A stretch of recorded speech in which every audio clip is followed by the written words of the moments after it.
Let's imagine for a moment that I'm interacting with a theist. Though lacking evidence, for the purpose of thought experiment, I'll charitably grant her the existence of a god. To make matters more fun, I'll take it one step further, and though demonstrably false, I'll assume all the legends of the Judeo-Christian God to be true. Now, I just have one blaring question. Why are people made of meat? Why did God make us edible? If we're given dominion over the world and we're supposed to fill the earth and subdue it, then why are we walking meat sacks?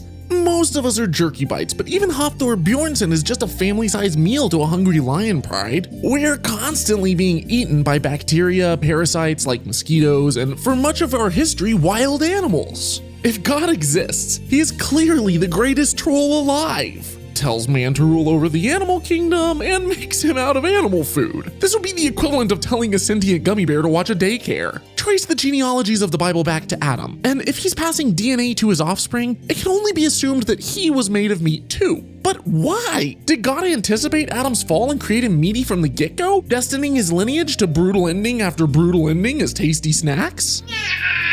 And if Adam was made in the image of God, is God made of meat? If so, maybe he could lend us a little toe or something and end world hunger. You'd think having existed forever, he would have digitized himself after a while. If he was remotely loving, why couldn't he have done the same for us, instead of making us delicious to parasites? The fact that we're made of meat makes perfect sense from an evolutionary standpoint. We're made of the most common elements in the universe, which we can observe forming through nuclear fusion all around us in stars far and wide. We're made of the same organic molecules that we've observed self-forming without any assistance in a plethora of conditions under close observation in laboratories. Every living creature on Earth is made of these exact same ingredients. We've observed so many of the stages of abiogenesis and evolution, from simple chemical evolution to the formation of multicellular colonies to endosymbiosis to speciation and the development of new traits. Every living organism is coated with the same molecular building blocks, DNA, and every organism shares DNA in common. So it makes sense that we're edible,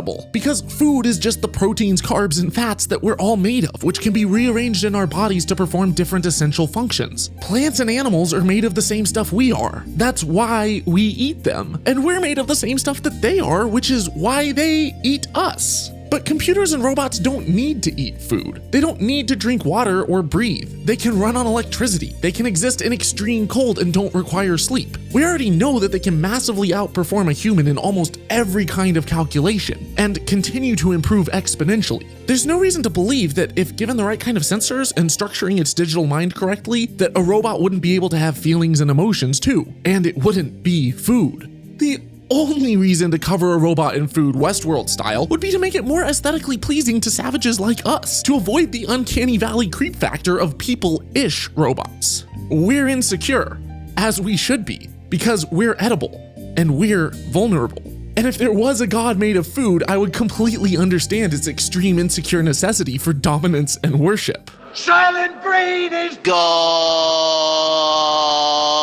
If you enjoy my videos and appreciate what I do promoting science and critical thinking, please consider supporting my work on a per episode basis at patreon.com/holykoolaid. And thank you to all my current patrons for your ongoing support. Y'all freaking rock. Dare to be curious, my fellow meat sacks, but don't drink the Kool-Aid.